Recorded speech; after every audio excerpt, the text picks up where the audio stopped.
মাত্ৰ 20 টকাৰ বাবে হত্যা কৰা হ'ল এজন পাচলি বেপাৰীক। যমুনামুখৰ সৰু পথাৰত চাঞ্চল্যকৰ হত্যাকাণ্ড। মূল অভিযুক্ত আৰক্ষীৰ জালত। মাত্ৰ 20 টকাৰ বাবে হত্যা কৰিছে শাক-পাচলি বেপাৰী নুৰুল আমিন বাছাৰক। কালি সন্ধিয়া যমুনামুখৰ সৰু পথাৰত পথৰ কাষতে ডেকেৰুৱা গাঁৱৰ ক্ষুদ্ৰ শাক-পাচলি ব্যৱসায়ী নুৰুল আমিন বাছাৰৰ মৃতদেহ ৰহস্যজনকভাৱে উদ্ধাৰ হয়। ঘটনাস্থলীত যমুনামুখ আৰক্ষী উপস্থিত হৈ ঘটনাৰ তদন্ত আৰম্ভ কৰে। এখন ঘৰৰ পদূলি মুখত ৰহস্যজনক অৱস্থাত পাত্ৰীৰে ঢাকি ৰখা হয় পাচলি বেপাৰীজনৰ মৃতদেহ। ইয়াৰ পাছতে আৰক্ষীয়ে হত্যাকাৰীৰ বিৰুদ্ধে অভিযান আৰম্ভ কৰে। প্ৰত্যক্ষদৰ্শীৰ ভাষ্যৰ ভিত্তিত নয়ন ঘোষ নামৰ এজন যুৱকক আটক কৰে। পূৰ্বে নুৰুল আমিনৰ পৰা বাকীত পাচলি ক্ৰয় কৰিছিল নয়নে। সেই বাকী টকা নুৰুল আমিনে নয়নৰ পৰা বিচৰাত এই হত্যাকাণ্ডৰ ঘটনা সংঘটিত হয়।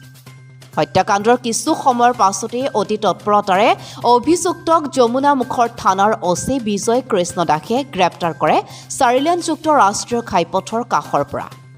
দেউতাই ৰাতিপুৱা 9:30 ঘৰৰ পৰা ওলাই আহিছে, কঠীয়া তুলি গৈছে চব্জি আনিবৰ কাৰণে। চব্জি আনি পেলাই গাঁৱে গাঁৱে বিক্ৰী কৰে, ডেইলি যায়গৈ সোনকালে। আজি আমি ৰাতিপুৱা টাইমত আহি পেলাই চাওঁ দেউতা এইখিনি ফোন মাৰি পেলাই কৈছে চব্জি বেচিব গৈ পেলাই যে মোৰ শালাটোৱে ফোন মাৰি কৈছে যে দেউতাক কোনোবা এইখিনি মাৰি পেলাই থৈ দিছে। দেখা পাইছোঁ ৰাস্তাত থাকি যে সিহঁতে মাৰপিট হৈ আছে। তাৰপিছত আমি গৈ আকৌ ভঙাই দিছোঁ। ভঙাই দিছোঁ, বাবা এইবিলাক দৰকাৰ নাই, তুই পইচা পাইতে আহিলে তুই পইচা পরে নিস, সেও পরে দিব কইছে শেষ। এরপরে এই কি কয় আমি গেলাম বাঙাই টেঙ্গাইয়া ঘরে গেছি গিয়া, ঘরের থেকে আইয়া আবার দেখি কি বাবারে হাল্লা করে গেলে এ দৌড়াই আইসি। আমি এইটাই পাইছি। আর মারপিটটাও দেখছি, মারপিটে যে মারছে ধরছে এইগুলো দেখছি। কোনে মারিছিল মানে? এই যে নয়ন লড়াটো। নয়ন নামটো কি? নয়ন ঘোষ। আচ্ছা, এই কিহৰ লেনদেন আছে?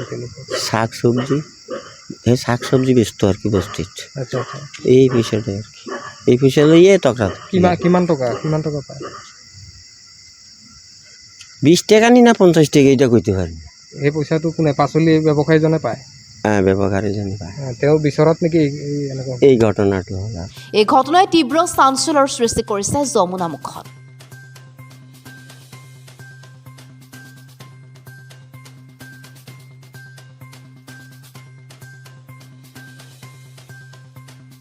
Bureau report Agnigarh news.